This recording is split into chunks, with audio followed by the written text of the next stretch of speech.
யார் சொன்னா எனக்கு அவனுக்கும் பிரச்சனைன்னு? அதெல்லாம் கேள்விப்பட்டுதான் வந்திருக்கோம். உங்களுக்கும் தமிழரசனுக்கும் என்ன பிரச்சனைன்னு மட்டும் சொல்லுங்க.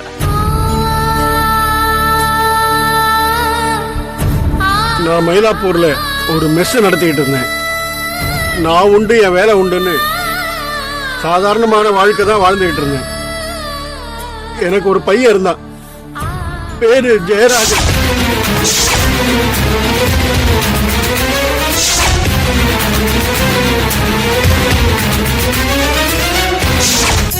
அந்த வக்கீலும் அவன் ஃப்ரெண்டும் சேர்ந்து சந்தோஷமான என் குடும்ப வாழ்க்கையை சின்ன பின்னமாக்கிட்டாங்க.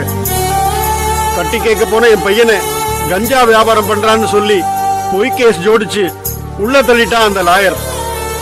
வெளியில வந்த என் பையன் ஊர்ல 4 பேர் முன்னாடி இனிமே கௌரவமா வாழ முடியாதுங்கிற விரக்தினால தற்கொலை பண்ணி செத்து போயிட்டான். மனசுடைஞ்சு பையன் செத்து போயிட்டானேங்கிற அதிர்ச்சியில என் வீட்டுக்காரியும் செத்து போயிட்டான். எனக்கு இன்னும் போறதுக்கு நேரம் வரல. நடப்பினமா வாழ்ந்துகிட்டு இருக்கேன். அது இருக்கட்டும், இப்ப நீங்க எதுக்கு வந்தீங்க? தமிழரசனை நீங்க கடைசியா எப்ப சந்திச்சீங்க? என் பையன் ஜெயில இருந்தப்போ அவன் வீட்டுக்கு போய் அவனை சமைச்சிட்டு வந்தவனா. அதுக்கப்புறம் நான் அவனை பார்க்கவே இல்லை. அந்த ராம் பிரபுவை சந்திச்சீங்களா? யார? அந்த செல்போன் கடைக்காரனியா? அந்த மகாபாவியை பார்த்து நான் என்ன பண்ண போறேன்? அவன் மூஞ்சிய கூட நான் பார்த்ததில்லை. இப்ப எதுக்காக அவங்கள பத்தி எல்லாம் எங்கிட்ட விசாரிக்கிறீங்க? அந்த வக்கீல் தமிழரசனை யாரோ கொலை பண்ணிட்டாங்க. அப்படியா? Shahbaz, very good. போட்டு தள்ளிட்டாங்களா? அந்த நல்ல காரியத்தை யார் செஞ்சிருந்தாலும் சரி, அவனுக்கு நான் சந்தோஷமா ஒரு ராயல் சல்யூட் வைக்கிறேன். சரி, அத பத்தி எங்கிட்ட என்ன விசாரணை? ஓ, நான் அவனை கொன்னிருப்பேன்னு எங்கிட்ட விசாரிக்க வந்திருக்கீங்களா? நான் அப்படிலாம் உங்களை கேட்கவே இல்லையே. ஏன் உங்களுக்கு அப்படி தோணுச்சு? என்ன சார் இது? தோழியும் குடும்பி சும்மா ஆடாதுன்னு எனக்கு தெரியாதா? அந்த வக்கீலால நேரடியா பாதிக்கப்பட்டவன் நான். அவன் செத்துட்டான உடனே உங்களுக்கு ஏன் மேலதான சந்தேகம் வரும்? எங்களுக்கு எல்லாம் யாரையும் கொலை பண்றதுக்குள்ள துணிச்சலோ தைரியமோ கிடையாது சார். அந்த தைரியம் மட்டும் எனக்கு இருந்திருந்தா என் குடும்பத்துக்கு அநியாயம் பண்ணப்பவே அவங்க 2 பேரையும் தொலைச்சு கட்டிட்டு நானே சரண்டர் ஆயிருப்பேன் சார்.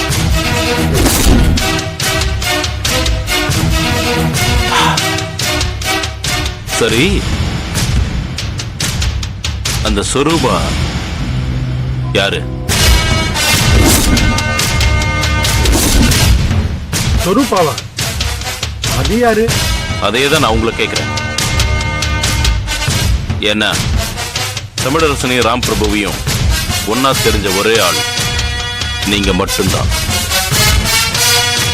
இந்த கேஸ்ல தமிழரசனுக்கும் ராம் பிரபுவுக்கும் சொரூபா கூட்டாளிங்கிற வரைக்கும் கண்டுபிடிச்சிட்டேன். அதுக்குதான் நீங்க எப்பவாவது அந்த பேரை கேள்விப்பட்டிருக்கீங்களான்னு கேட்டேன்.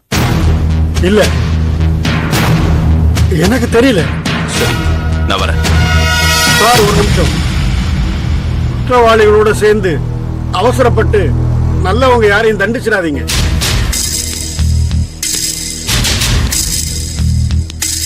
ஏன் இப்படி சொல்றீங்க? என் பையன் விஷயத்துல உங்க டிபார்ட்மெண்ட்ல அதைத்தானே செஞ்சாங்க. அந்த அநியாயம் திரும்பவும் நடக்க கூடாதுன்னு தான் சொல்றேன். தேங்க்ஸ். என்கிட்ட அந்த மாதிரி நடக்காது. சார்.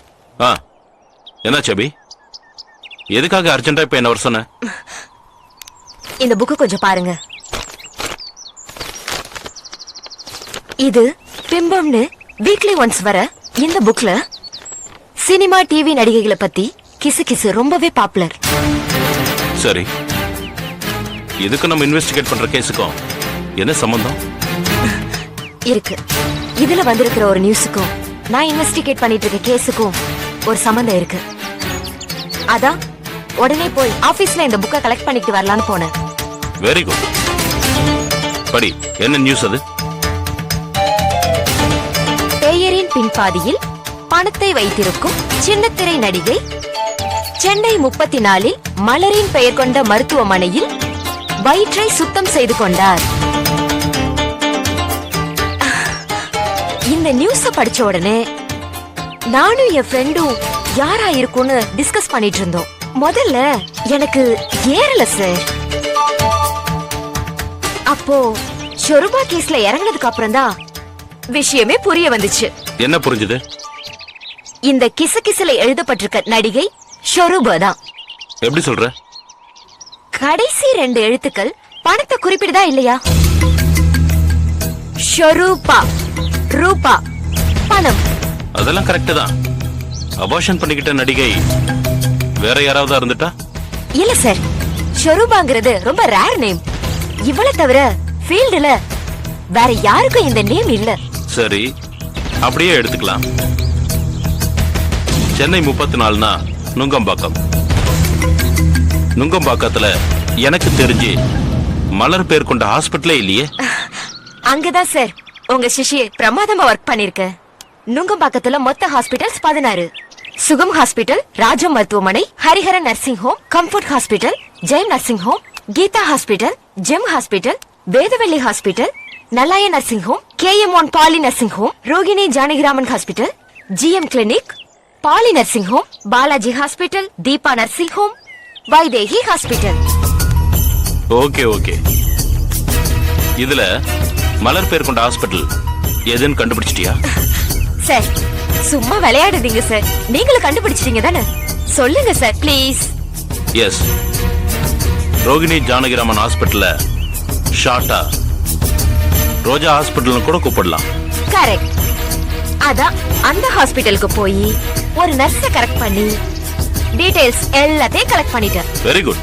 ரிசல்ட் என்ன? 6 மாசத்துக்கு முன்னாடி அந்த ஷொருபா அந்த ஹாஸ்பிட்டலுக்கு போய் அபார்ஷன் பண்ணிருக்காங்க.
you enjoyed this video, kindly like, share, comment, and for further our interesting videos, subscribe our channel below.